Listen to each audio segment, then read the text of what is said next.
La parole d'aujourd'hui est tirée de l'Évangile selon Marc, chapitre 4, du verset 21 au verset 25. Lisons ensemble.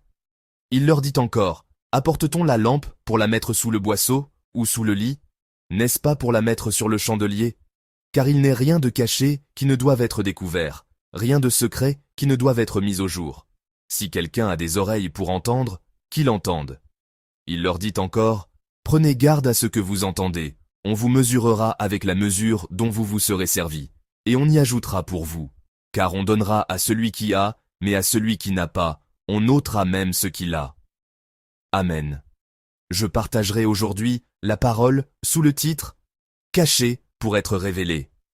Caché et révélé sont, à l'origine, des notions opposées. Elles ne peuvent pas coexister. Ce qui est caché ne peut être révélé, et ce qui est dissimulé ne peut apparaître. En général, les choses fonctionnent ainsi. Mais la Bible nous raconte une histoire totalement différente.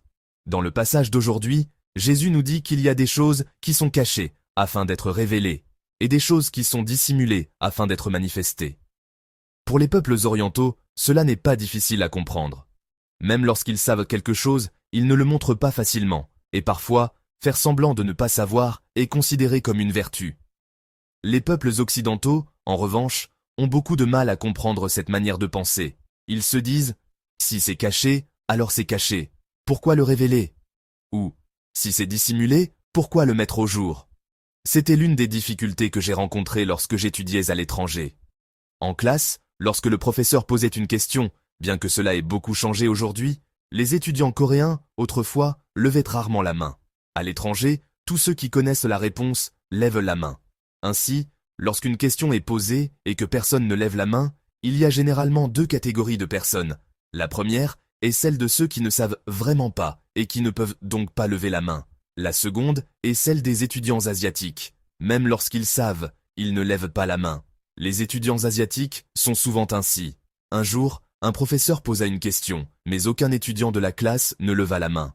À ce moment-là, le professeur se tourna vers moi et me demanda de répondre, alors même que je n'avais pas levé la main. « À votre avis, ai-je répondu ou non ?» J'ai répondu. Le professeur dit « Vous savez ». Il connaissait déjà la caractéristique des étudiants asiatiques qui savent mais ne lèvent pas la main, et il connaissait aussi mon caractère. C'est pourquoi il m'a demandé de répondre. Penser de manière rigide et littérale est une caractéristique de la pensée occidentale. Les orientaux, même lorsqu'ils désirent quelque chose, commencent souvent par refuser une fois, et ils ne font pas étalage de tout ce qu'ils savent. Faire semblant de ne pas savoir, avec humilité, a longtemps été considéré comme une vertu dans la tradition. Cette tradition est également très utile lorsque nous lisons la Bible. Des expressions que les Occidentaux ne comprennent pas du tout, nous, Orientaux, les comprenons plus facilement. Dans ce sens, la manière dont Jésus est révélé dans l'Évangile selon Marc est quelque chose que nous, les Asiatiques, et particulièrement les Coréens, pouvons mieux comprendre. Cela s'explique par le fait que Marc révèle Jésus selon une manière de penser orientale. La méthode est précisément celle-ci, révéler en cachant, dissimuler tout en manifestant. L'existence de Jésus était si extraordinairement particulière qu'elle ne pouvait pas être révélée directement. Elle ne pouvait pas être correctement révélée selon la manière du monde, en disant « A est B » ou « Ta B est C ». Si l'on disait directement aux gens « Qui est Jésus » ou « Jésus est le Fils de Dieu », il y aurait eu un risque de forte opposition et de graves malentendus. C'est pourquoi Jésus s'est révélé avec beaucoup de prudence pendant qu'il était sur cette terre. Même après avoir guéri les malades, il leur ordonnait « Ne le dites à personne ».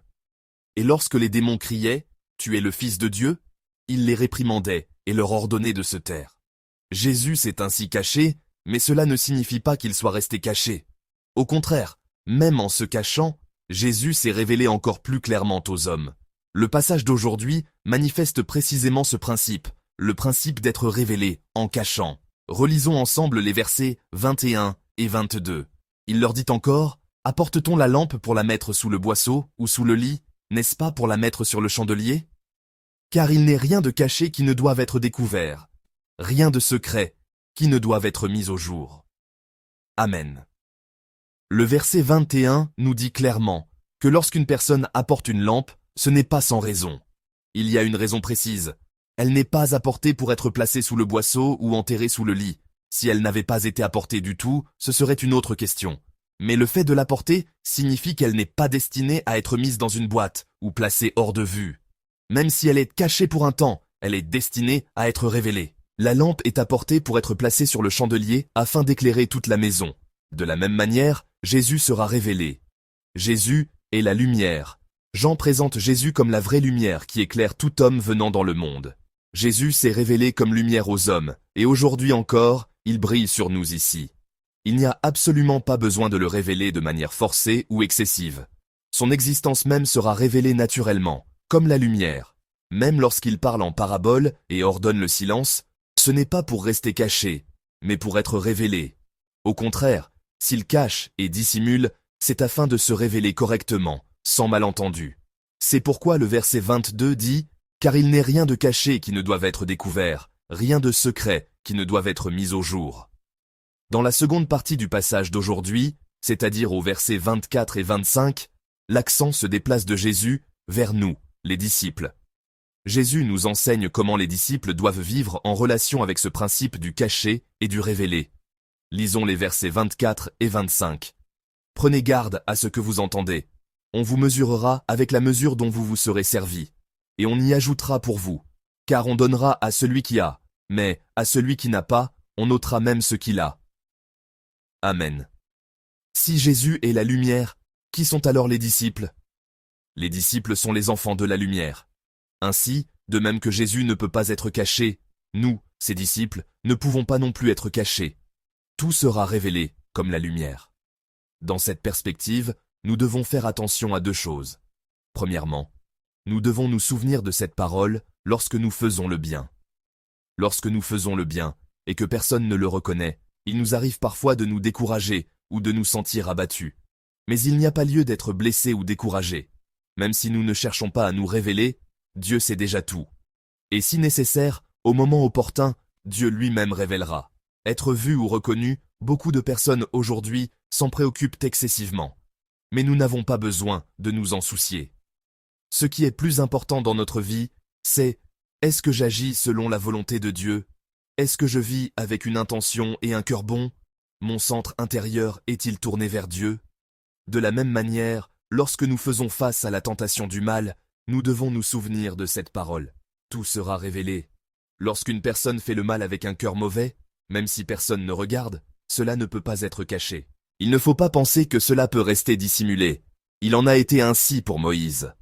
Lorsqu'il tua l'Égyptien qui maltraitait un Hébreu, Moïse regarda à droite et à gauche, et voyant qu'il n'y avait personne, il le tua. Cet acte est-il resté caché? Non. Moïse est devenu fugitif, et a vécu dans le désert pendant 40 ans. On peut échapper aux yeux des hommes, mais on ne peut pas échapper aux yeux de Dieu. Dieu connaît non seulement nos actions extérieures, mais même les intentions les plus profondes de notre cœur. Ne cherchez pas à cacher, et ne pensez pas que vous pouvez cacher. Souvenez-vous du Dieu qui révèle toutes choses. Lorsque l'occasion de faire le bien se présente, faites le bien.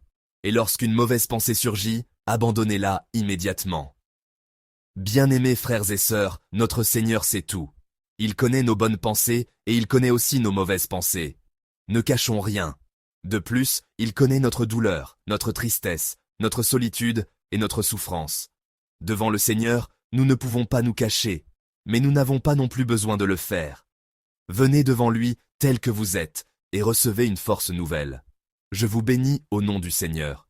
De même que Jésus, qui est la lumière, ne peut pas être caché, nous, qui sommes des enfants de la lumière, ne pouvons pas être cachés non plus. Un jour, tout sera révélé. Cela doit être pour nous une consolation et une foi. Je vous bénis, afin que, lorsque vous serez révélés, vous le soyez dans le bien. Il y a une chose à laquelle nous devons faire attention lorsque nous sommes révélés. La conscience du regard des hommes. Nous ne sommes pas seulement révélés devant les hommes, mais nous devons nous souvenir que nous sommes toujours révélés devant Dieu. Même lorsque personne ne regarde, pensez que Dieu regarde, et arrêtez là les pensées et les actions mauvaises. Même lorsque personne ne vous reconnaît, croyez que Dieu le sait, et continuez à combattre le bon combat. Nous avons un Dieu qui juge. Nous devons vivre sur cette terre en craignant sa réprimande et en espérant sa louange lorsqu'il jugera. Que ce jour soit un jour où vous recevrez la louange de Dieu. Dieu connaît non seulement nos actions et notre apparence extérieure, mais aussi notre être intérieur et le plus profond de notre cœur. Il connaît également nos situations et nos circonstances, celles que nous ne pouvons même pas exprimer, celles que nous ne pouvons dire à personne. Approchons-nous de ce Dieu, et vivons aujourd'hui de telle manière que nous puissions entendre de lui, bien, bon et fidèle serviteur. Je vous bénis au nom du Seigneur.